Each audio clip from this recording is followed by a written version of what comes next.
నరుడా, ఉన్నవాడా, అనువాడా నీకు స్తోత్రం. ఎక్కడ ఇద్దరు ముగ్గురు నీ నామమున ఏకీభవించి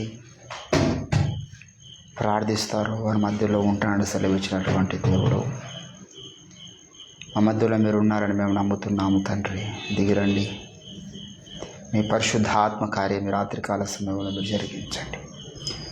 ఇజ్రాయేలు జయ స్తోత్రముల మీద ఆశీనుడై ఉన్నటువంటి దేవా, మా స్థుతులపైన కూడా మీరు ఆశీనుడు కమ్మని మీ ఆత్మకు అప్పగించుకుంటూ మా సకల బలహీనతల్ని మీ రక్తము చేత కడిగి పరిశుద్ధపరచుమని దయగల తండ్రి, పాటల యందును వాక్య ధ్యానంలో నీ ప్రత్యేకమైనటువంటి నడిపింపు నిండుగా మెండుగా మీరే మాకు దయచేయమని యేసుక్రీస్తు నామమున ప్రార్థన చేస్తూ ఉంటున్నాం తండ్రి. ఆమేన్, ఆమేన్.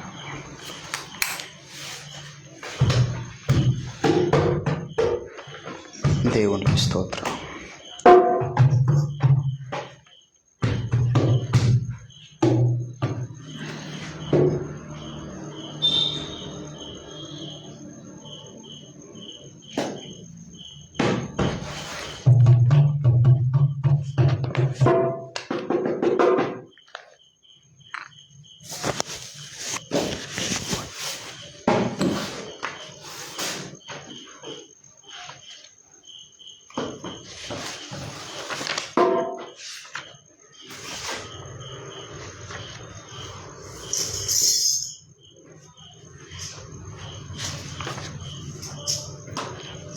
దేవుని నామానికి మహిమ కలుగును గాక. కొన్ని పాటలు పాడుతూ మనం ప్రభు నామాన్ని స్తుతిస్తాం. దేవుని బిడ్డలారా,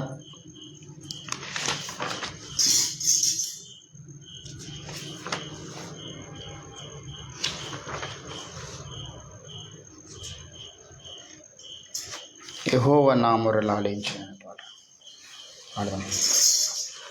429వ పాట సంఖ్య. దేవాస్తోత్రం. యెహోవా నా మొరలాలించెను, తన మహాదయను నన్ను ఘనించెను. అహర్నిశలది నహీనుడగు నాదు హాయనెడు ధ్వని గ్రహించుమని పెను. యెహోవా నా మొరలాలించెను, తన మహాదయను నన్ను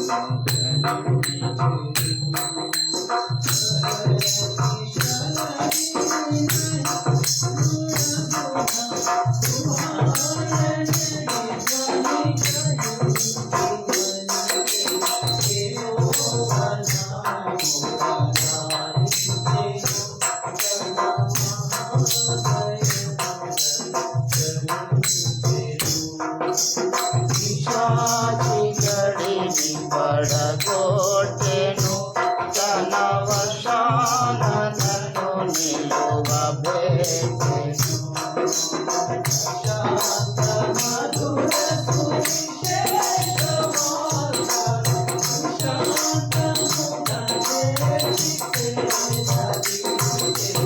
యెహోవా నా మొరలాలించెను, తన మహాదయను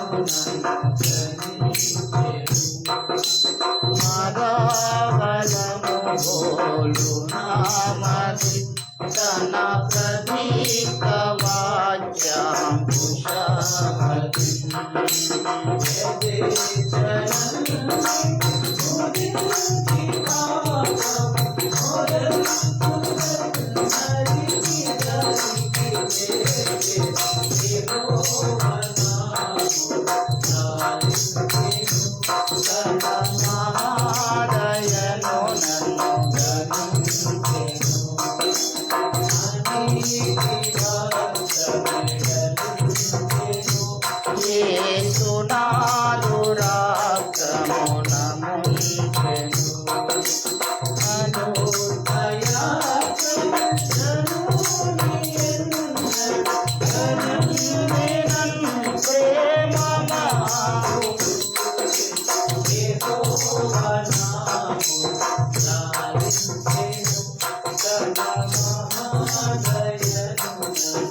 Thank you.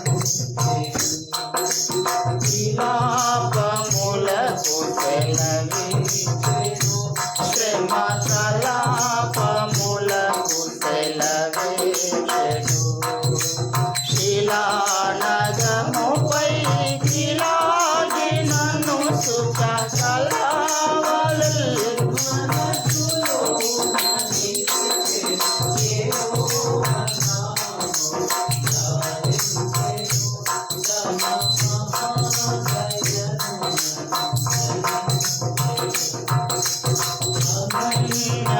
పాపియని త్రోయక నన్ను గూర్చి తన సుతునిగా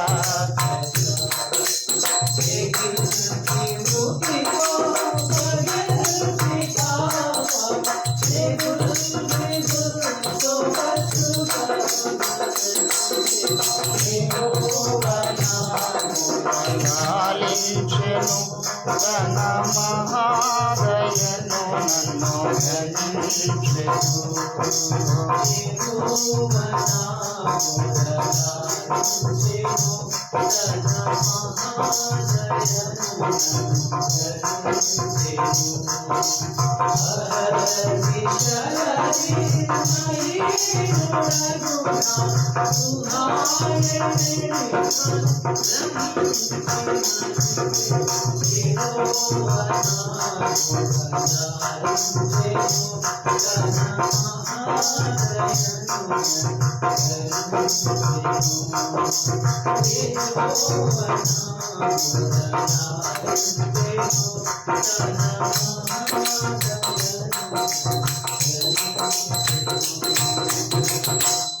హల్లెలూయా.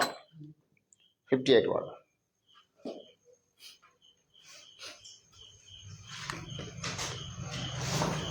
నూతన గీతాలతో ప్రియ యేసురాజును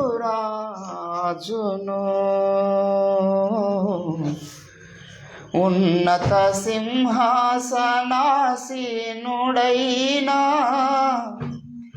ఉన్నత సింహాసనాసీనుడైనా మన ప్రభును పోలిన వారు ఎవరు లేరని స్తుతించి పాడి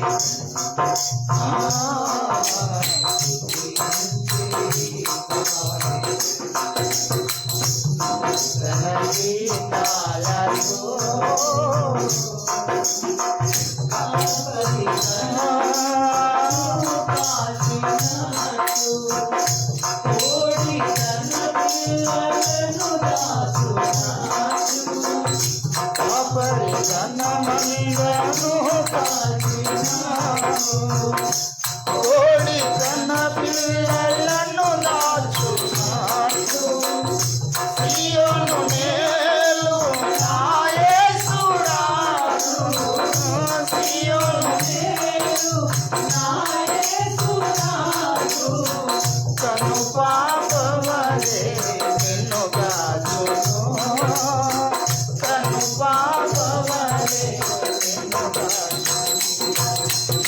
స్తుతించి పాడి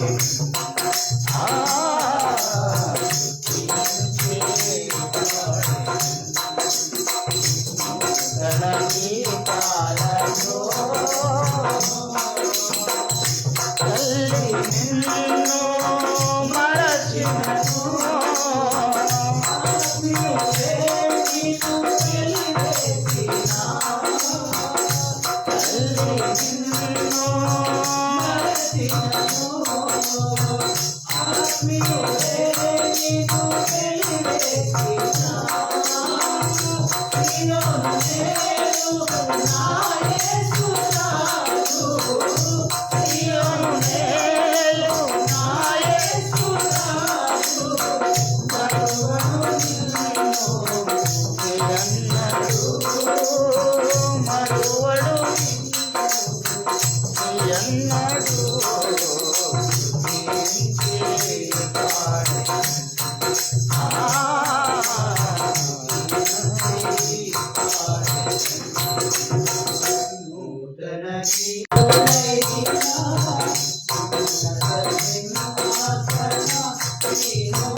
అవుతుంది, ఒకసారి అవుతుంది సిగ్నల్స్ అందనప్పుడు.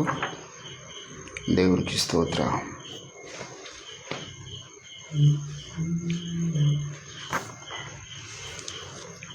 దేవుని నామానికి మహిమ కలుగునుగాక.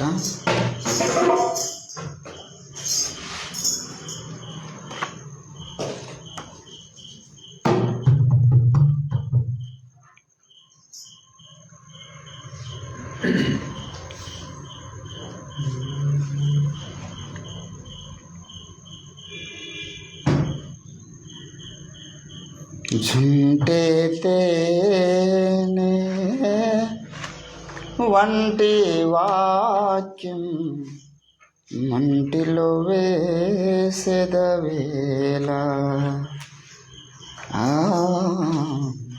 జుంటే తేనె వంటి వాక్యం మంటిలో వేసెదవేళ, ఇంటిలో ప్రభుని వేడినా, ఇంటిలో ప్రభుని వేడినా, ఇంటిలో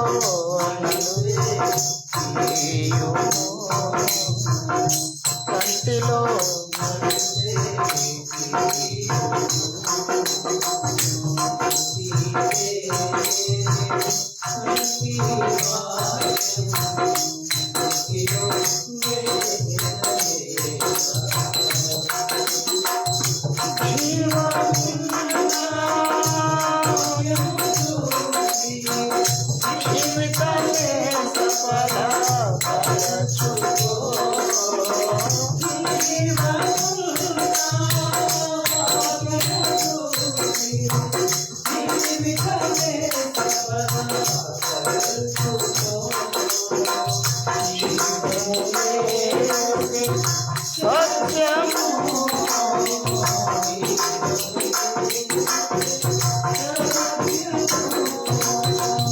జగతిలో మనకిలా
అభిషేక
జుంటితే కంటి వాటిలో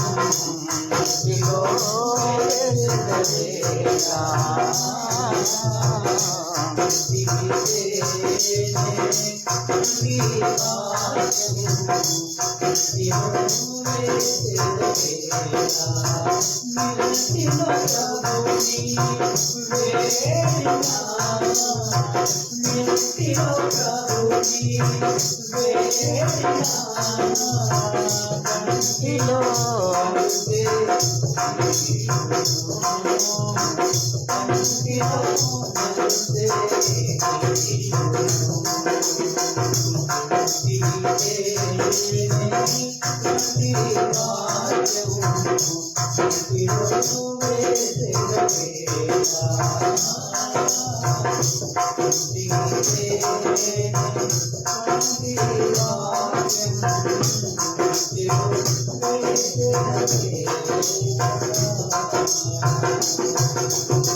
చివరిగా ఒకటి క్రిస్మస్ సాంగ్ పాడుకొని దేవుని వాక్యమును ధ్యానం చేద్దాం.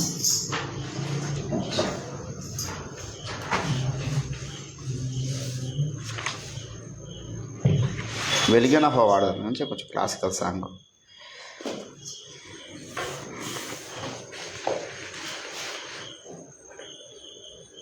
$451. వెలిగెన హో క్రొత్త తారా, కానరాని కన్నులకు కాంతి తారా, కాంతి తారా. వెలిగెన హో క్రొత్త తారా, కానరాని కన్నులకు కాంతి తారా.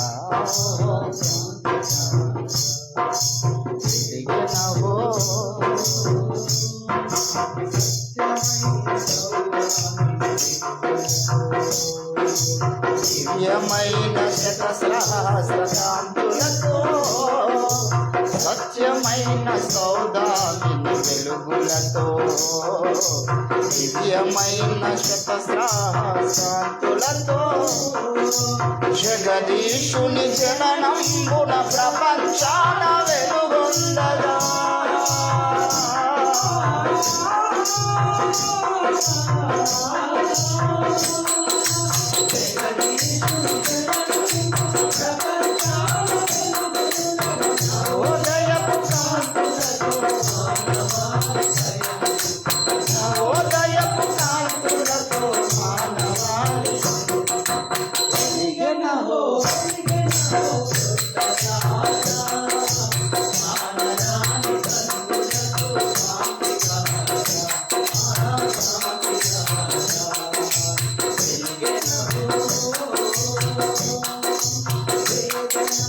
బాధలతో కుంగిపోవు జనావళి, అంధకార బంధములలో అలమటించే అందులనైది,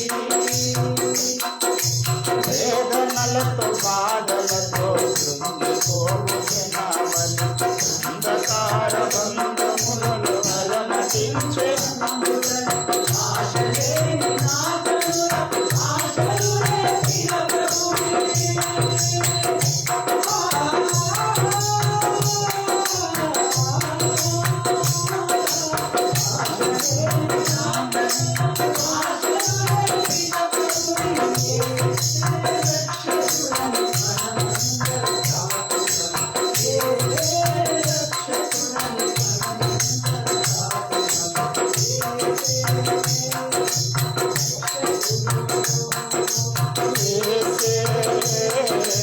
రక్షకుడు,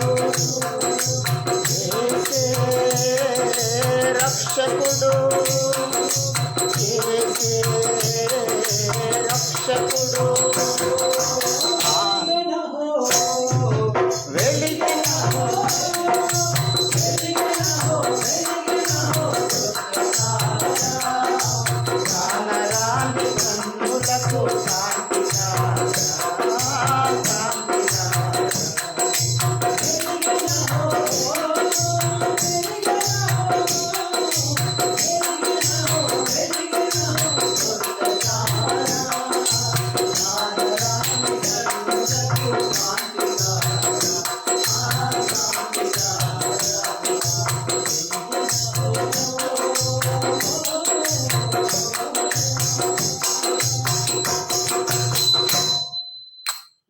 నామానికి మహిమ కలుగును గాక. దేవునికి స్తోత్రం.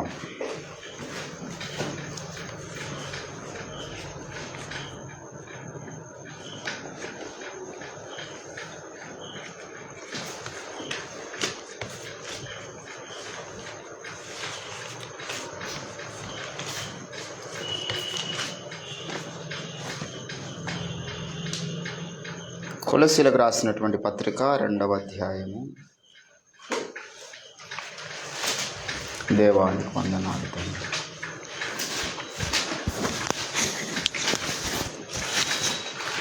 2వ అధ్యాయము దయచేసి 15 వచనం చాలా పెద్దగా ఉంది, చదువుదా. 13 నుంచి ఉంది అది.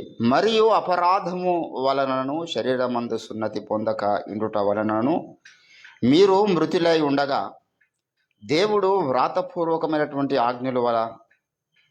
ఆజ్ఞల వలన మన మీద రుణముగాను మనకు విరోధముగాను ఉండినటువంటి పత్రములను మేకులతో సిలువకు కొట్టి దాని మీద చేవ్రాతను తుడిసివేసి మనకు అడ్డము లేకుండా దానిని ఎత్తివేసి మన అపరాధములన్నిటినీ క్షమించి ఆయనతో కూడా మిమ్మును జీవింపజేశాను. ఆయన ప్రధానులను అధికారులను నిరాయుధులుగా చేసి సిలువ చేత జయోస్తోముతో వారిని పట్టి తెచ్చి బాహాటముగా వేడుకకు కనుపరచును. చదవబడిన లేఖన భాగమును దేవుడు మన వినికిడిలో ఫలింపచేయును గాక.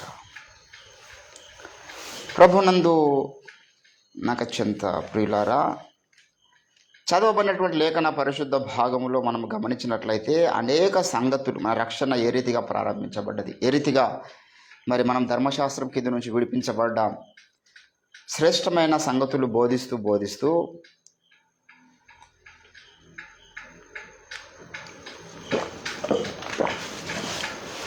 సిలువ చేత జయోస్తోముతో వారిని పట్టి తెచ్చి బహాటముగా వేడుకకు. సిలువలో ఉన్నటువంటి శక్తి ఎంత విలువైందో చెప్తున్నారు. అందుకే పౌలు భక్తుడు చాలా స్థలాలు ఏమంటారంటే, మేము సిలువను గూర్చి సిగ్గుపడవారము కాము, సిలువ ఎందు తప్ప మరి దేని ఎందు కూడా మేము అతిశయపడం. సిలువ చాలామందికి అది వెర్రితనంగా ఉన్నది, కానీ కొంతమందికి దాంట్లో జీవం ఉన్నది, దాంట్లో జయము ఉన్నది. దేవుని బిడ్డలారా, సిలువ అనేటటువంటిది మామూలు కాన్సెప్ట్ కాదు కదా. కొరింథీయులకు రాసినటువంటి పత్రిక 1వ అధ్యాయములో సిలువ గురించి మాట్లాడుతూ అంటాడు పౌలు 23వ వచనంలో, మేము సిలువ వేయబడిన క్రీస్తును ప్రకటించుచున్నాము. ఆయన యూదులకు ఆటంకముగాను అన్యజనులకు వెర్రితనముగాను ఉన్నాడు, కానీ యూదునికేమి గ్రీసు దేశస్థునికేమి పిలువబడిన వారికే క్రీస్తు దేవుని.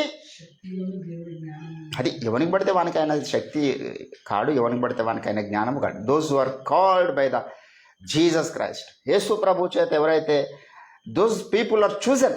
ఇది కీలకమైన విషయం. ఎట్లా ఏర్పాటు చేసుకున్నాడు దేవుడు తన, అంటే ఏర్పాటు చేయబడ్డ మనిషిలో కొన్ని లక్షణాలు ఉంటాయండి. అది నేను చాలాసార్లు చెప్పాను, కొత్తగా చెప్పాల్సిన అవసరం లేదు. ఈ వ్యక్తిని దేవుడు చూజ్ చేసుకున్నాడు, ప్రత్యేకించబడ్డాడు ఈ వ్యక్తి అనేటటువంటిది మనకు ఎట్లా అర్థమవుతుంది అంటే, వాని యొక్క జీవిత మనుగడను మనం గమనించినప్పుడు అర్థమవుతుంది.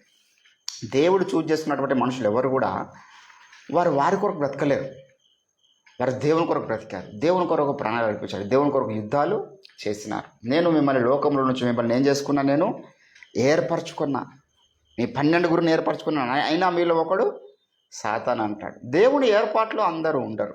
అంటే వాడబడే విషయంలో రక్షణ పొందడానికి ఎంతోమంది ఉండొచ్చు, కానీ దేవుని చేతిలో బలమైన సాధనాలుగా వాడబడాలంటే వాని జన్మ దేవునికి ప్రతిష్ఠితమైన జన్మ అయి ఉండాలి. హల్లెలూయా. దేవునికి ప్రతిష్ఠింపబడ్డ వాని జన్మ విధానం వాని చాలా ప్రత్యేకం. మనకు గమనిస్తే సొలొమోను దేవుని సన్నిధిలో ప్రతిష్ఠించింది, సమూయేలును దేవుని సన్నిధిలో ప్రతిష్ఠించింది తన తల్లి తీసుకెళ్ళి. అప్పుడు ఏమన్నది, నాట నుండి వాడు దేవునికి ప్రతిష్ఠితుడు, అంటే వాడు ఇంకా దేవుని కార్యక్రమాలే చేస్తాడు, తప్పిక నా కార్యక్రమాలు చేయవాడు. యేసుప్రభుల వారు దేవునికి ప్రతిష్ఠితుడు. ఒక సమయంలో తన తల్లి వచ్చి అన్నప్పుడు, అమ్మ నాతో నీకు ఏం పని అంటే, తల్లి మాట వింటలే. ఒక సందర్భంలో యేసుప్రభుల వారు మరి ఈరోజు మనలంతా బోధలు చేస్తూ ఉంటున్నావు, నీ తల్లిదండ్రులని గౌరవించాలి, నీ తల్లిదండ్రికి లోబడాలి అని చెప్తా ఉంటారు. అంటే ఏ సందర్భంలో లోపడాలి అది తెలుసుకోవాలి. అసలే లోపడద్దని కాదు కాన్సెప్ట్. మరొక సందర్భంలో యేసుప్రభు లోపడలేడు కదా. మరి ఆయన తల్లిదండ్రి దయలో ఉన్నాడని చెప్పింది బాలుడు ఉన్నంత కాలమే ఉన్నది ఆ పరిస్థితి. యేసుప్రభు తల్లిదండ్రి మాట విన్నట్లుగా ఉన్నది లూకాసు వార్తలో కదా. రెండున్నాయి యేసుప్రభు గురించి. యేసుప్రభులో ఈ రెండు కోణములు మనం చూస్తాం. లూకాసు వార్త 2వ అధ్యాయంలో మరి ఇక్కడ ఒక మాట అంటాడు, మూడులో అనుకుంటా, 3:40 బాలుడు జ్ఞానముతో నిండుకొని ఎదిగి బలము పొందుచూ ఉండెను, దేవుని దయ ఆయన మీద ఉండెను. ఏంటండి ఆయన గురించి మాట్లాడుతూ అంటాడు ఏంటండి, ఆయన దేవుని దయయందును మనుషుల దయయందును వర్ధిల్లెను అంటాడు. ఎన్న వచనం అది? చివరి వచనం 52వ వచనంలో యేసు జ్ఞానమందును వయస్సునందును దేవుని దయయందును మనుషుల దయయందును వర్ధిల్లెను. ఏంటండి 43వ వచనంలో ఆ దినము తీరిన తర్వాత వారు తిరిగి వెళ్ళుచుండగా బాలుడైనటువంటి యేసు యెరూషలేములో నిలిచెను. ఆయన తల్లిదండ్రులు ఆ సంగతి ఎరుగక ఆయన సమూహములో ఉన్నాడని తలంచి ఒక దిన ప్రయాణము సాగిపోయి, అంటే ఇంచుమించు 12-13 సంవత్సరాల వయసులో ఉన్నాడు, అందరి సరిగా నడుచుకుంటూ వచ్చేస్తారులే అనుకున్నారు. యేసుప్రభుల వారిని విడిచిపెట్టి వెళ్ళారంటే చిన్నపిల్లాడైతే విడిచిపెట్టి వెళ్ళారు కదా. వయసుకు వచ్చాడు, కొంత పెద్దగా అయినాడు ఆయన. ఏంటండి 48వ వచనంలో ఆయన తల్లిదండ్రులు ఆయనను చూచి మిక్కిలి ఆశ్చర్యపరుడి. ఆయన తల్లి, కుమారుడా మమ్మల్ని ఎందుకు ఇలాగ చేసితివి? ఇదిగో నీ తండ్రి నేను దుఃఖపడుచున్నాము, నేను వెతుకుచున్నాము అని ఆయనతో చెప్పగా ఆయన, మీరు నన్నేలా, నేను నా తండ్రి పని మీద ఉన్నానని మీరు ఎరగరా? ఇండైరెక్ట్గా చెప్పాడు యేసుప్రభు మరియమ్మకు, ఈ యోసేపు నా తండ్రి కాదమ్మా, నేను నాకు ఇంకో తండ్రి ఉన్నాడు. ఇది లోకానికి అర్థం కాదు. ఈ విచిత్రంగా మాట్లాడు. ఇప్పుడు తీతుకు రాసిన పత్రికలో మాట్లాడు, మంచివారి కంటికి సమస్తము మంచిగానే అనిపిస్తుంది, చెడ్డోనికి ఎవడు కామంతో నింపబడు అనుకో, వానికి తల్లిని చూసినా కామం అనిపిస్తుంది, తల్లిని చూసినా వేషం చూసినట్లా చూస్తాడు, చెల్లిని చూసినా, ఎందుకంటే వీని కళ్ళలో కామం నింపబడి ఉన్నది. కాబట్టి వాని హృదయం మంచిదైతే వానికి మంచి. యేసుప్రభుల వారు యోసేపు తండ్రి అని బైబుల్ చెప్తున్నది కదా. నిజానికి మరి ఆయన యోసేపు పుట్టకపోతే ఎవరికి పుట్టాడు? మరి ఎక్కడనో మరియమ్మ ఏదో తప్పు చేసి కన్నది అనేది వీని యొక్క లైన్. ఎందుకంటే లోకంలో వాళ్ళ అమ్మ నాన్నలంతా వాళ్ళని అట్లనే కని ఉంటారు. మేబీ అట్లా మాట్లాడుతున్న వారి యొక్క ఉద్దేశం ఏంటంటే, మా అమ్మ నాన్నలు ఇట్లా కన్నప్పుడు యేసుప్రభు ఎందుకు తల్లిదండ్రులు లేకుండా పుట్టిండు? మా తల్లిదండ్రులు ఒకవేళ మా అమ్మ మా తండ్రితో ఆమె సంసార ధర్మం జరిగించకపోతే పక్కవాడుతారన్న మమ్మల్ని కని ఉంటుంది అనేది వీళ్ళ వాదన. మొత్తం మీద ఎవడో ఒకటి కలిస్తేనే కనాలి అనేటటువంటి వాదనలో వాడు ఉన్నాడు. కాబట్టి వానికి ఇప్పుడు దేవుని శక్తి గురించి ఎట్లా నిరూపిస్తాం? ఈయన పరిశుద్ధాత్మ ద్వారా జన్మించిన సంగతి మనకి ఎట్లా నిరూపిస్తాం మనం? కాబట్టి వానికి కళ్ళకు గురుడితనం ఉన్నప్పుడు వాడిని వదిలిపెట్టేశారు. బాబు నువ్వు అట్లే నమ్మరని. ఆయన 1వ శతాబ్దంలోనే యూదులు యేసుప్రభు వ్యభిచారం వల్ల పుట్టిండు అన్నారు. పెద్ద ఆశ్చర్యం ఏం లేదు. అట్లా అన్నం చరిత్ర అంతా రేపు రెండో రాకుండా తెలుస్తుంది. యేసుప్రభు రెండోసారి వచ్చినప్పుడు ఇట్లా మాట్లాడుతున్నాం, అంత తోలు తీస్తాడు, నాలుకలు చీరేస్తాడు. అప్పటిదాకా మనం సైలెంట్గా ఉండాలి, మనము పగ తీర్చుకోవద్దన్నాడు దేవుడు. మనకు యేసుప్రభుకి అట్లా అంటున్నందుకు మనకు బాధ కలుగుతుంది. నన్ను ఎవడన్నా ఏమని అంటే నేను లైట్గా తీసుకుంటా, అది డజంట్ కేర్. కానీ యేసుప్రభుకి ఏమనంటే మనకు రోషం వస్తుంది, కానీ మనం ఏం చేయలేం. ఏమన్నా చేస్తే ఇప్పుడు నరహత్య చేసినామంతా ముద్ర మన మీద పడుతుంది, మన మనసాక్షి ఒప్పుకోదు, దేవుడు ఆ పని చేయొద్దా అని చెప్పిండు. కాబట్టి అటువంటి కార్యక్రమాలకు మనకు దేవుని శక్తికి అప్పగిస్తాం. ప్రభువా, భూమి మీద ఎంతోమంది మతోన్మాదులు, ఎంతోమందిని వెరిగినటువంటి ప్రజలు నేను ఈ రీతిగా నీచంగా మాట్లాడుతున్నారు. ఎవరో ఒక సైనికునితోనే మరియమ్మ అక్రమ సంబంధం పెట్టుకొని యేసుప్రభుని కన్నది అన్నాడు ఒకడు. ఆ మాటను బట్టి వానికి ఎటువంటి శిక్ష ఉంటుంది నరకంలో? ఎంత ఘోరమైన స్థితిలో వాడు కాలుతూ ఉంటాడు. అది వానికి ఇప్పుడు తెలియదు, చచ్చిపోయాక అర్థమైంది. ఎంతమంది జీవితము ఎవరిదైనా నీచి బుడగ లాంటి జీవితం, ఎన్నన్నా బాగొచ్చు బతికినందుక. కాబట్టి దేవుని బిడ్డలారా, ఇక్కడ యేసుప్రభుల వారు ఆయన తల్లిదండ్రులకు లోబడి ఉన్నాడు అనేటటువంటి మాటలు కూడా మనకు కనబడతాయి. ఏంటండి, తల్లిదండ్రుల దయలో ఆయన ఎదిగాడు అనేటటువంటి మాటలు కూడా మనకు కనబడతాయి. కానీ ఒక సందర్భంలో తల్లి మాట వినలేడు, తండ్రి మాట వినలేడు. ఎందుకంటే దేవునికి ప్రతిష్ఠితుడైన వాని యొక్క జన్మలో ఆ యొక్క పవర్ఫుల్ క్యారెక్టర్ అనేది ఒకటి ఉంటుంది. Because of God's work. ఇప్పుడు నాకు 2 పనులు కీలకమైనవి వచ్చినాయండి. యేసుప్రభు దగ్గర ఉన్నప్పుడు వచ్చినాయి ఈ 2 పనులు. ఒకడు శిష్యుడాగా ఉన్నాడు యేసు ప్రభు. అంటే వాళ్ళ నాన్న చనిపోయాడు. ప్రభువా నాకు సెలవిమ్ము, నా తండ్రిని పాతి పెట్టి వచ్చేదని. అంటే యేసు ప్రభు ఏమన్నాడు? మృతులను పాతి పెట్టుకోరనిమ్ము, నీవు నన్ను. అరే గసంటి కఠినమైన స్టేట్మెంట్లు ఉండి ఎవడన్నా ఉంటాడా? ఇప్పుడు ఎవడన్నా మన దగ్గర ఉన్నాడు, వాళ్ళ నాయన చచ్చిపోయాను అనుకో, నేను పోవద్దాను అనుకోనికి ఎట్లుంటుంది? నన్నని విడిచిపెట్టి వెళ్ళిపోవడం వాడు న్యాయమవుతుంది లోకపరంగా. సొంత తండ్రి చచ్చిపోతే ఉన్నొక కొడుకును ఆడికి పోదంటలేదు, తల్లి చచ్చిపోతే పోదంటలేదు. మరి యేసుప్రభు అన్నాడు. ఇప్పుడు అటువంటి మాటలు అంటే ఎట్లుంటుంది? చచ్చిపోయినటువంటి సమయంలో పోవద్దని చెప్పడానికి గల కారణం ఏమిటి యేసుప్రభుల వారు? అరే బాబు, నువ్వు ప్రతిష్ఠితుడైనా, యు ఆర్ డెడికేటెడ్ పర్సన్. మరి ఇంకా అటువంటి స్టేట్మెంట్లు మన నాయకుడు మనకు చేస్తలేడు, మనం ఎవరికి చేస్తలేము. అంటే దేవునికి ప్రతిష్ఠింపబడ్డవాడు అటువంటి కండిషన్లోనైనా కూడా వాడు ఆలోచించుకోవాలి ఏది ముఖ్యమైనటువంటిది. నేను చెప్తున్నది, ఇప్పుడు యేసుప్రభుల వారు దేవుని చిత్తము జరిగించడానికైనా భూమి మీదకి వచ్చిండు. నా తండ్రి చిత్తము నెరవేర్చుటకు నేను వచ్చి తిని కదా. యోహాను సువార్త 6వ అధ్యాయంలో అనేక సార్లు మన ప్రభుల వారు చెప్పినటువంటి మాట ఏమిటంటే, నా ఇష్టము నెరవేర్చుకుంటకు నేను రాలేదు అన్నాడు 30వ వచనంలో కదా. నా ఇష్టము నెరవేర్చుకుంటకు నేను రాలేదు, నన్ను పంపిన వాని చిత్తము నెరవేర్చుటకే పరలోకము నుండి దిగి వచ్చి తిని అన్నాడు యోహాను సువార్త 6వ అధ్యాయము 38వ వచనములో. ఏంటండి? నన్ను పంపిన తండ్రి చిత్తం నెరవేర్చాలి.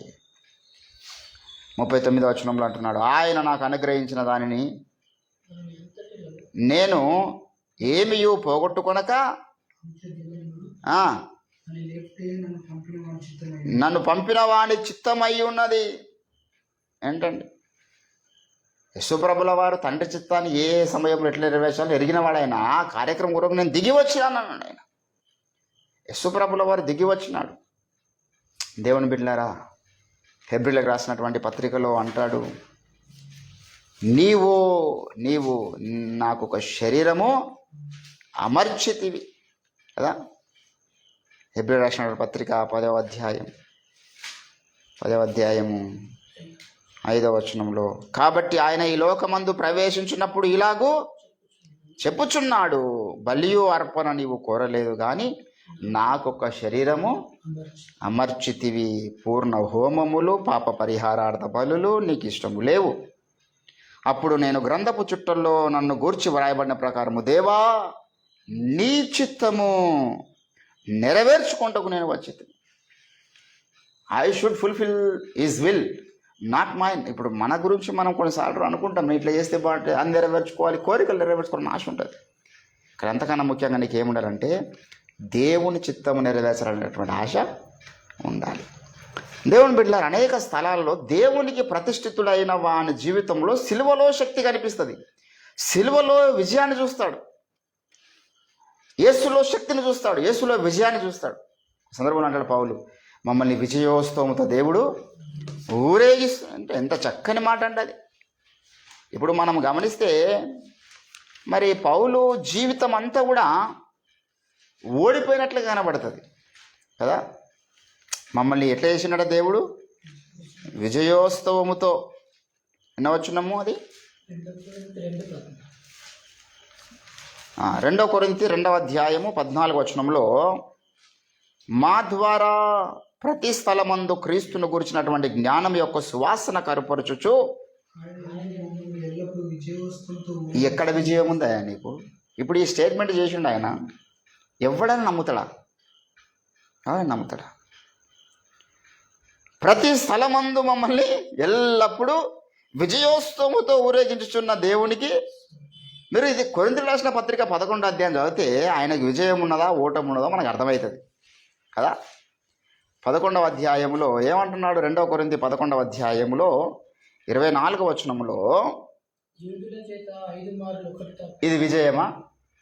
ఇది విజయమా? ఏంటండి? 23వ వచనంలో, వెర్రివారి వలె మాట్లాడుచున్నాను, మరి ఎక్కువగా నేను క్రీస్తు పరిచారకుడను, మరి విశేషముగా ప్రయాసపడితిని అనేక పర్యాయములు. ఇదే విజయం అండి. చెరసాల్లో ఉండడం ఈయనకు విజయమా? ఎల్లప్పుడూ విజయోత్సవంతో ఊరేగిస్తున్నాడంట. ఇక్కడేమంటున్నాడు? మళ్ళీ చెరసాల్లో ఉంటిని, తర్వాత అపరిమితంగా దెబ్బలు తినడం విజయమా? అపరిమితంగా దెబ్బలు తింటిని, అనేక పర్యాయములు ప్రాణాపాయములు ఉంటిని, యూదుల చేత ఒకటికి తక్కువ 40 దెబ్బలు తింటిని, ముమ్మారు బెత్తముతో కొట్టబడి తిని, ఒకసారి రాళ్లతో కొట్టబడి తిని, ముమ్మారు ఓడపాలి. ఇక మొత్తం చరిత్ర ఎక్కడెక్కడ దెబ్బలు తిన్నాడు, ఎక్కడెక్కడ ఏమైంది మొత్తం. ఇది విజయమా అంటే మరి విజయం అంటున్నాడు. ఇది విచిత్రం. చాలామందికి ఇది అర్థమవుతుంది లైన్. పౌలు జీవితంలో మనం ప్రాక్టికల్గా చూస్తేనేమో ఎట్టు చూసినా ఎడారులే, ఎందు పోయినా ఎండమావులే. మరి దాన్ని విజయం అంటున్నాడు. ఇప్పుడు మన తెలంగాణలో దైవ సేవకులు పాస్టర్ సతీష్ కుమార్ గారు ఉన్నారు. కల్వర్ టెంపుల్ ఆయన ఎరగని వారు ఎవరు లేరు. తెలుగు రాష్ట్రాలు కాదు, భారతదేశం మొత్తంలో క్రైస్తవులకు మినిమం ఆయన టచ్ ఉన్నటువంటి సేవ. ఆయన ఏ అద్భుత కార్యక్రమాలు కూడా చేయడు, కేవలం వాక్యం బోధించి ఆయన 4 లక్షల మంది కాంగ్రిగేషన్ ఈరోజు ఆయన చర్చ్ మెంబర్షిప్ తీసుకున్నవారు. మరి ఇప్పటికీ ఆయనకి 8 బ్రాంచ్లు అయినాయి. చాలా అద్భుతమైన సేవ చేస్తున్నాడు. ఆయన ప్రాపర్టీస్ కూడా ఇంచుమించు కొన్ని 1000 కోట్లే దాటిపోయి. ఇది విజయం. ఇప్పుడు మానవ దృష్టి ఎట్లుంటే చెప్పండి. విజయం అంది ఏంటంటే సామెల్ పట్టా గారు ఉన్నారు. ఆయనకి ఇక్కడ ఇండియాలో బ్రాంచ్ సంఘాలు ఉన్నాయి, అమెరికాలో సంఘాలు ఉన్నాయి, లండన్లో సంఘాలు ఉన్నాయి. ఆయన ఫ్లైట్లోనే పరిచయం తిరుగుతూ, సొంత ఫ్లైట్ ఉంది సామెల్ పట్టా గారికి. హైదరాబాద్ నుంచి అక్కడికి వెళ్తాడు, అక్కడి నుంచి అక్కడికి వస్తాడు. దాని పార్కింగ్ ఛార్జే రోజుకు 2 లక్షలు. హైదరాబాద్ ఇక్కడ పరిచయం చేసుకొని వచ్చినంత కాలం మరి అది విజయం. డాక్టర్ కేఏ పాల్ గారు ఉన్నారు, లక్షల కోట్లు టర్న్అవుట్ అయినది. మినిస్ట్రీ అట్లా జరిగించిండు. ఇది కదా విజయం అంటే. మానవ కోణములో మనం చూసినప్పుడు అంతా కూడా విజయము ఈ ఒక భౌతిక సంబంధమైనటువంటి బ్లెస్సింగ్స్ మీద ఆధారపడి మనం డిక్లేర్ చేస్తాం. విజయం అంటే ఇది. ఈ వ్యక్తి బిజినెస్లో సక్సెస్ అయ్యాడు, మినిస్ట్రీలో సక్సెస్ అయ్యాడు, సంఘాలలో సక్సెస్ అయ్యాడు. ఇప్పుడు మనం ఉన్నాము, ఇప్పుడు మనం రాత్రి భాగాలు ప్రార్థనలు కనబడుతుంది. మరి మనకు పెద్ద కుటుంబాలు లేవు, సొంత మందిరాలు లేవు, సరైనటువంటి వసతులు లేవు, సరైన ఆర్కెస్ట్రా టీం లేదు, సరైనటువంటి ఆర్థిక నిధులు లేవు. మరి ఎవడన్నా మనం చూసి విజయం అట్లా ఎవడన్నాడు ఇదంతా ఫెయిల్యూర్ మినిస్ట్రీ అండి వీళ్ళది. అంతా సునీల్ పాస్టర్ గారు ప్రతిరోజు ప్రార్థన చేసినా, ఓఫిర్ గారు ప్రతిరోజు ప్రార్థన చేసినా, వీళ్ళు ఉదయకాలం చేసినా, రాత్రికాలం చేసినా, మధ్యరాత్రి వేళ చేసినా వాళ్ళని దేవుడు విడిపెట్టేసిండు. ఏంటండి వాళ్ళని దేవుడు విడిచిపెట్టిండు. వీళ్ళు పడిపోయినటువంటి నాయకత్వం కింద ఉన్నారు. ఇవన్నీ నీచమైన మరి పౌలుకి ఏమంటారు వీళ్ళు? దేవుని దృష్టిలో విజయోత్సవంతో ఊరేగిస్తున్నటువంటి మినిస్ట్రీ ఏదైనా ఉందా అంటే భూమి మీద రంజిత్ ఓఫిర్ గారు చేస్తున్నటువంటి ఓఫిర్ మినిస్ట్రీసే. ఇది కళ్ళు వెలిగించబడ్డ వానికి మాత్రమే అర్థమవుతుంది. వాడు అనుకుంటాడు సమర్థించుకోవడానికి మీరు చెప్పుకుంటుండొచ్చు భయ్ అది మీ అని, అది సమర్థించుకోవడానికి అనుకోవచ్చు. కానీ మరి పౌలు జీవితంలో చూసినటువంటి లైన్ మనం గమనిస్తే ఆ లైన్ ఈ లైన్ ఒకటే. ఆ లైన్ ఈ లైన్ ఒకటే. పౌలు ఆనాడు చరిత్ర మనం గమనిస్తే హిస్టారికల్గా మనం చూస్తే ఆయన జీవితంలో చాలా గాయాలు, పెయిన్ఫుల్ ఇన్సిడెంట్స్ ఉన్నాయి. కానీ కొన్ని సందర్భాలు ఆయన చేసిన స్టేట్మెంట్లు, సిలువ చేత మమ్మల్ని విజయోత్సవంతో ఊరేగించింది అన్న స్టేట్మెంట్లు కూడా. ఇప్పుడు ఆయన జయం ఉన్నదా? ఆయన జీవితంలో సక్సెస్ఫుల్ ఉన్నదా? మినిస్ట్రీ సక్సెస్ఫుల్గా జరిగిందా అంటే ఏం చెప్తారు? లోకం ఇప్పుడున్నటువంటి ఈ లోకపరంగా అసెస్మెంట్ కనుక చేయగలిగితే కంప్లీట్గా అందరూ ఏమంటారంటే ఫెయిల్యూర్ మినిస్ట్రీ అండి, పౌలు గారిది ఫెయిల్యూర్ మినిస్ట్రీ అని చెప్తారు. నాట్ ఓన్లీ పౌల్, పేతురుదైనా ఎవరిదైనా ఫెయిల్యూర్ మినిస్ట్రీ అంటే. ఎందుకంటే వాళ్ళ ఇళ్ళలో ప్రార్థనలు చేశారు, సొరంగాలలో ప్రార్థనలు చేశారు, సరైన మందిరాలు వారికి లేవు, సరైన బట్టలు వారికి లేవు. పౌలుకే బట్టలు లేవు, కిరాయి ఇంట్లో ఉండే ఆయన పరిచర్య చేసిండు కదా. మరి అపోస్తుల కార్యము ఏంటండి? అపోస్తుల కార్యము చిట్ట చివరి అధ్యాయం 28వ అధ్యాయంలో మీరు గమనించినట్లయితే ఆయన అంటాడు, చిట్ట చివరి వచనం 30వ వచనంలో, పౌలు 2 సంవత్సరములు పూర్తిగా తన అద్దె ఇంట కాపురం ఉండి తన యుద్ధకు వచ్చే వారందరినీ ఏ ఆటంకము లేక పూర్ణ ధైర్యముతో దేవుని రాజ్యమును గూర్చినటువంటి ప్రకటించుచు. ఇదే గురి ఎక్కడున్నాడు ఆయన? అద్దె ఇంట్లో, కిరాయి ఇంట్లో ఉండేది నూనె అన్నట్లుగా. మరి పౌలు కిరాయి ఇంట్లో ఉన్నది విజయోత్సవం అన్నప్పుడు నూనెని కిరాయి ఇంట్లో ఉన్నది విజయం కాదా? మరి పౌలు కొన్నిసార్లు ఒకడే చెరసాల్లో ఇద్దరే ప్రార్థనలు చేశారు, పౌలు శీల. ఎన్నో స్థలాలు ఆయన ఎన్నోసార్లు ఒకటే ప్రార్థన చేసిన, ఆయనకి ఇంకెవరు సహవాసం లేదు సరిగా. కొన్ని సందర్భాల్లో బర్నబా సహకరించుడు, కొన్ని సందర్భాల్లో మార్కు ఉన్నాడు, కొన్ని సందర్భాల్లో లూకా ఉన్నాడు. అయితే 5-6 మంది కలిసి ప్రార్థనలు చేశారు. అది విజయం కాదందము. దేవుని బిడ్డలారా, ఈరోజు లోకంలో మనం గమనించినట్లయితే కొన్ని రకాల అంధకార దయ్యపు శక్తులు పనిచేస్తున్నాయి. ఈ అంధకార దయ్యపు శక్తుల మీద మనం విజయం పొందుతున్నాం మనకు తెలియకుండానే. సిలువ చేత దేవుడు మనల్ని జయోత్సవంతో ఊరేగిస్తున్నాడు. ఎట్లా తెలుసా? అరే వీళ్ళ దగ్గర డబ్బులు లేవు, వీళ్ళ సంస్థ నుంచి డబ్బులు రావు, వీళ్ళ సంస్థకి ఎటువంటి ఎఫ్సిఆర్ఏ లేదు, వీళ్ళ నాయకునికి అప్పుల బాధలు ఉన్నాయి, నొప్పుల బాధలు ఉన్నాయి, సంఘాలు లేవు, సరైన వసతులు లేవు, మందిరాలు లేవు, ఆర్కెస్ట్రా లేదు, సరిగా దశంబాలు ఇచ్చేటటువంటి వారు లేరు, నమ్మకస్తులు ఎవరు, అయినా వీరు మినిస్ట్రీలో ఉన్నారా? అరే వాట్ ఈస్ సక్సెస్ఫుల్ మినిస్ట్రీ? వారంతా డీప్గా స్టడీ చేసినప్పుడు ఈ స్టేట్మెంట్ ఖచ్చితంగా చేయక తప్పదు. మనమున్న స్థితిలో కనుక కల్వరి టెంపుల్ సతీష్ కుమార్ గారు ఉంటే ఎప్పుడు అన్ని మూసుకొని, మనమున్న స్థితిలో ఏ సేవకులున్నా ఉండడు. ఈరోజు ఓఫేర్ మినిస్ట్రీస్ నిలిచిందంటే 45 ఏళ్ళ సేవా జీవితంలో నిలబడిందంటే, ఇన్ని అప్పుల బాధల్లో ఆయన పరిచయం నిలబెట్టగలిగిందంటే it is only the plan of God. దేవుని యొక్క ప్రణాళిక కాకపోతే ఒక మనిషికి సాధ్యమయ్యే కార్యక్రమమే కాదు. ఏంటంటే ఇప్పుడు నేను గజ్వెల్ ప్రాంతంలో సేవ చేస్తున్నా. It is very very surprising అనమాట. నాకు ఎట్లా 16 సంవత్సరాలు గడిచిపోయిందండి.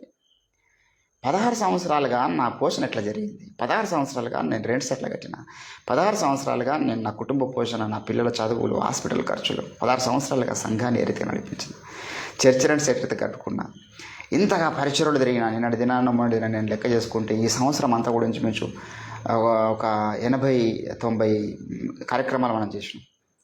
చాలా స్థలాల్లో తిరిగి చేసినాం. ఎట్లా సాధ్యమైంది? ఇన్ని స్థలాల్లో మీటింగ్స్కి ఎట్లా చేస్తున్నాం? ఒక మీటింగ్కి అయినా ఎంతో ఖర్చు కదా. But it is very surprising అనమాట. అరే హౌ ఇట్ ఈస్ పాసిబుల్? ఎక్కడి నుంచి మనకు డబ్బులు లక్షల కొద్ది వస్తలేవు కదా. మనకు లక్షలకు వారం కానుక లెక్క పెడితే అసలు చెప్పుకున్నాక కానుక కూడా కాదు కదా. విచిత్రం అది. 16 సంవత్సరాలుగా నా కానుకలు పెట్టి అదే అంతకే దేవుడు దాన్ని లాక్ చేసి పెట్టినట్లుగా అయిపోయింది కథ. ఏ వారం కూడా కానుక పెరిగేది ఉండదు, ఏ వారం కూడా కుటుంబాలు పెరిగేది ఉండదు, ఏ వారం కూడా ఏముండదు కథ. కానీ మినిస్ట్రీలో నిలబడడం అనేది ఉన్నది. ఇదే గొప్ప ఛాలెంజ్ లోకానికి.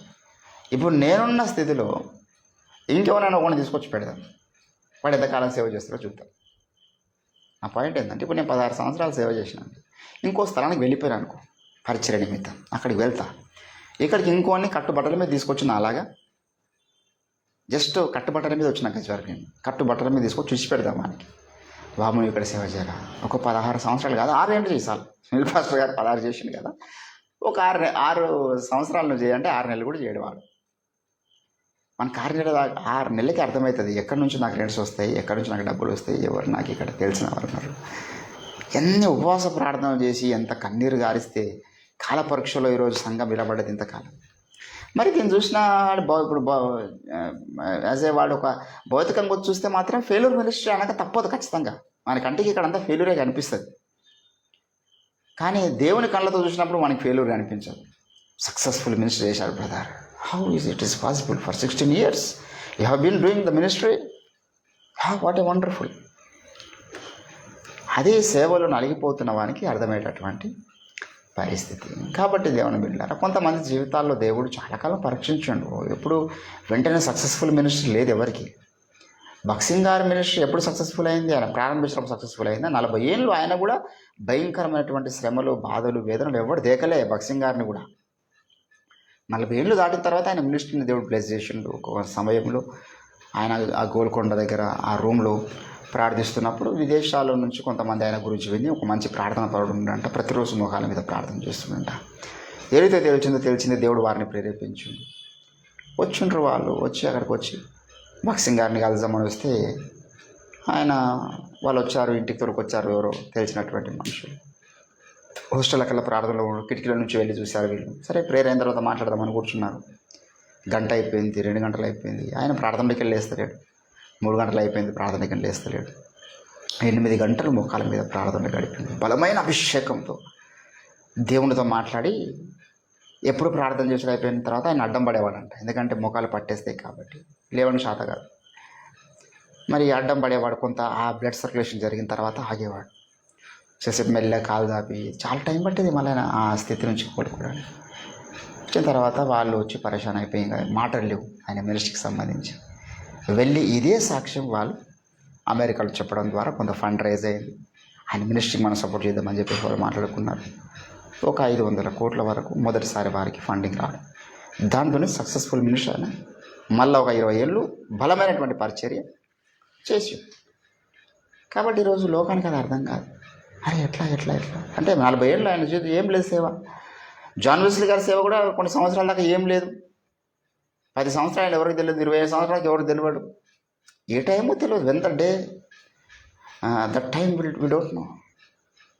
ఆ టైం రావాలి, ఒక టైం వస్తుంది, దేవుడు లేపే టైం వస్తుంది ఎవరికైనా. సతీష్ కుమార్ గారు కూడా 2005లో ఆయన కల్వర టెంపుల్ ప్రారంభించారు.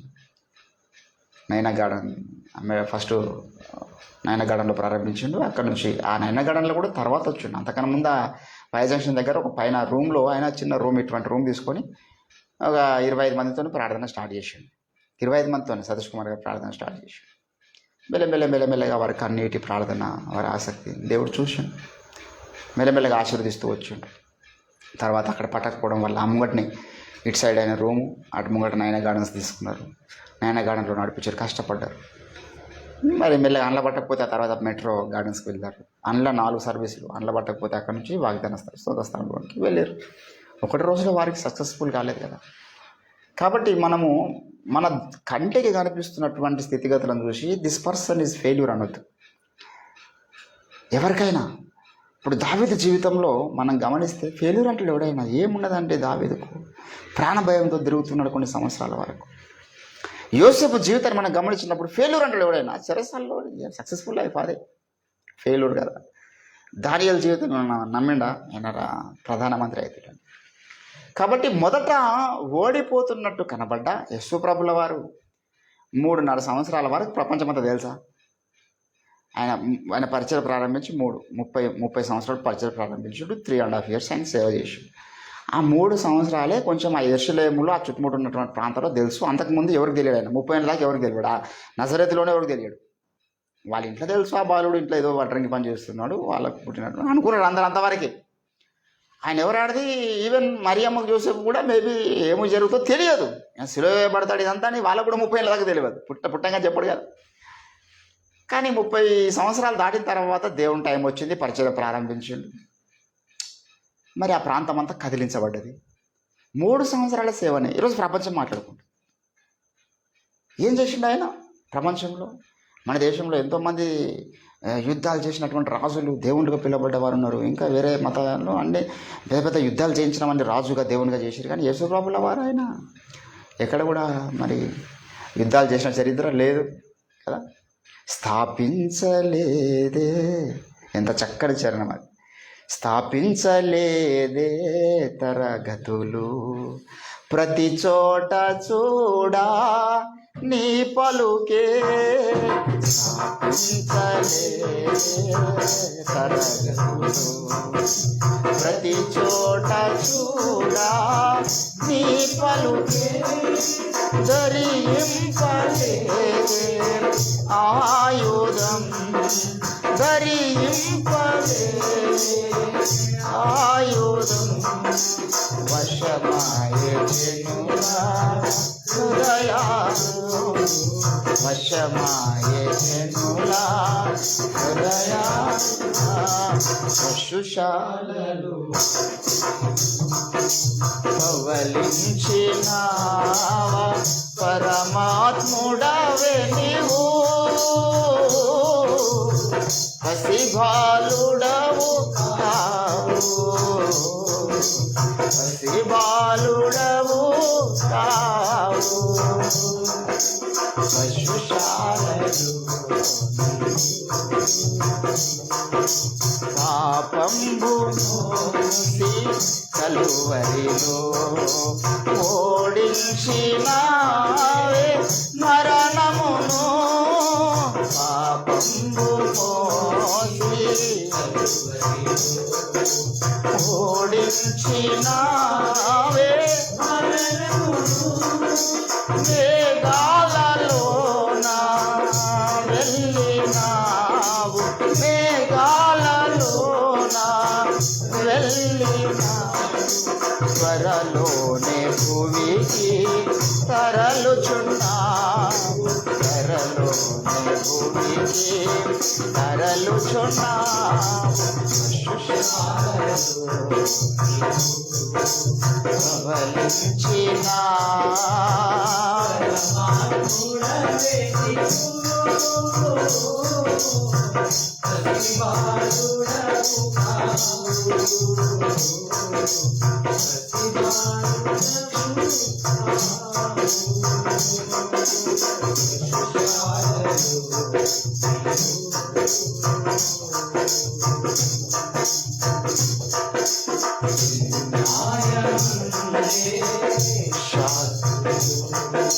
సరితూగలే మాధములో చిరుకాయమందే శాస్త్రుడు సరితూగలే మాధములో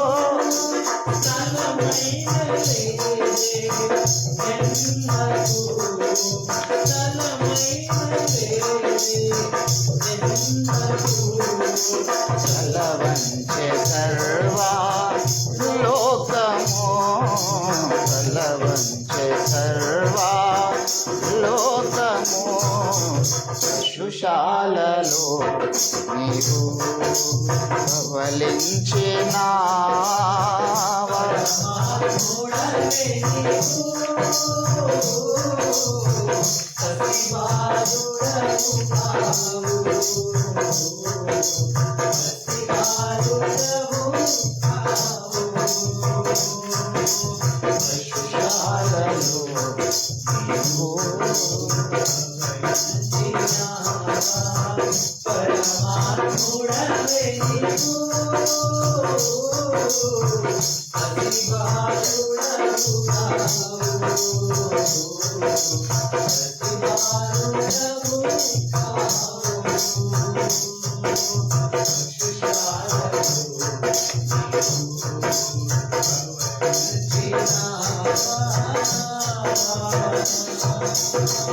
హల్లెలూయా. యేసు ప్రభుల వారి యొక్క జన్మ సక్సెస్ఫుల్ బర్త్ అంటారు ఎవడని అంటే what a wonderful birth brother అంటారా.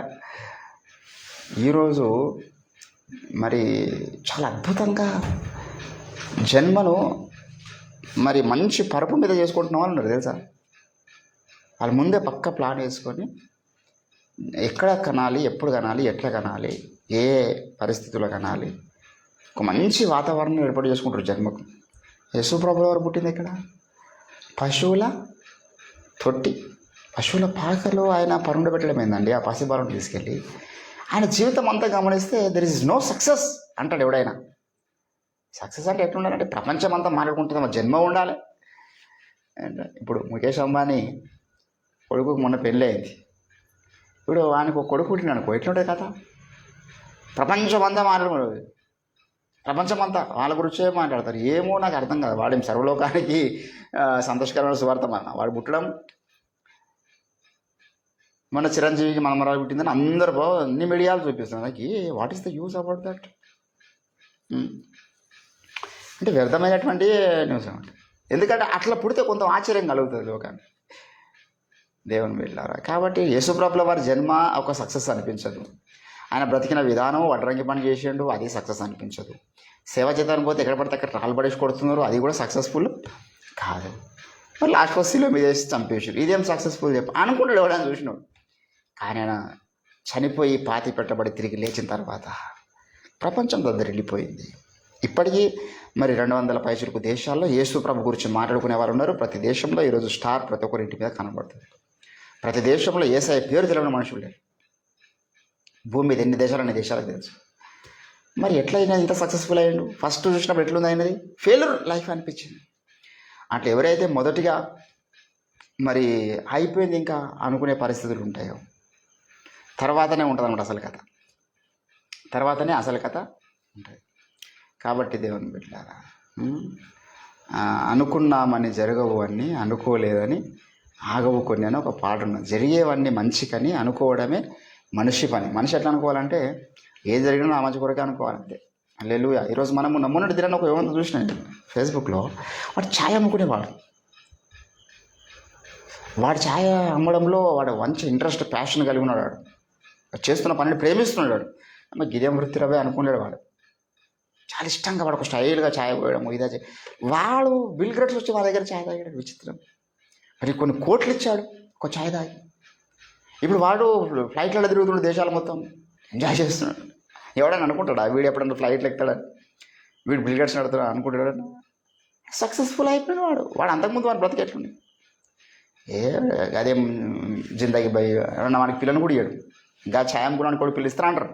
ఇప్పుడున్న దినాల్లో వాడు పిల్లని ఇవ్వాలని కూడా ఎన్నో కొనలు ఆలోచిస్తాడు కదా. ఒక ఛాయ అనుకో, లేకపోతే చీప్ టైప్ ఆఫ్ పనులు చేసేటప్పుడు డబ్బు నుండి పిల్లలు ఎవరు ఇయ్యాడు. కానీ మరి వీనికి అనుకుంటారా, వానికి చేసుకున్న అమ్మాయి అనుకుంటుందా నా భర్త ఇట్లా అవుతాడని అనుకుని ఉండదు. ఆమె కూడా సక్సెస్ఫుల్ అయింది. కాబట్టి దేవుని బిడ్డ రోజు నాకు ఎవరైనా అడిగారు అనుకో, what is the secret of success in your prayer life అంటే ఏం లేదు, బై ప్రాక్టీస్, దేవుని కృప. నేను ఇప్పుడు 16 సంవత్సరాలు అయింది. 16 సంవత్సరాలుగా ప్రార్థన చేసిన. మరి ఇది ఒక చరిత్ర, ఇది ఎవరికి అర్థం కాదు. నువ్వు చెయ్యి అనేది ఏంటంటే, ఇప్పుడు చరిత్రను ఎప్పుడు అంటే నువ్వు 6 రోజులు చేస్తే నీ గురించి అందరూ మాట్లాడుకుంటారా? ఒక 6 నెలలు చేస్తే మాట్లాడుకుంటారా? ఎప్పుడు మాట్లాడుకుంటారు? మనిషికి జీవితంలో సాధ్యం కాదు బా ఇంతకాలం చేయడం, వీనికి సాధ్యమైంది అనుకున్నప్పుడు మాట్లాడుకుంటారు. ఇప్పుడు నేను 15 సంవత్సరాలు ఉపవాస ప్రార్థనలు చేసిన, అదొక చరిత్రనే. మరి 15 రోజులు చేసినాడు నా ఉపవాస ప్రార్థన గురించి మాట్లాడితే వానికి ఏమైనా విలువ ఉంటుందా? నేను 15 సంవత్సరాలు చేసిన ఆయన, నువ్వు కనీసం ఒక 5 సంవత్సరాలను చెయ్యి, ఆ దరిదాపులో నువ్వు వచ్చినట్టు.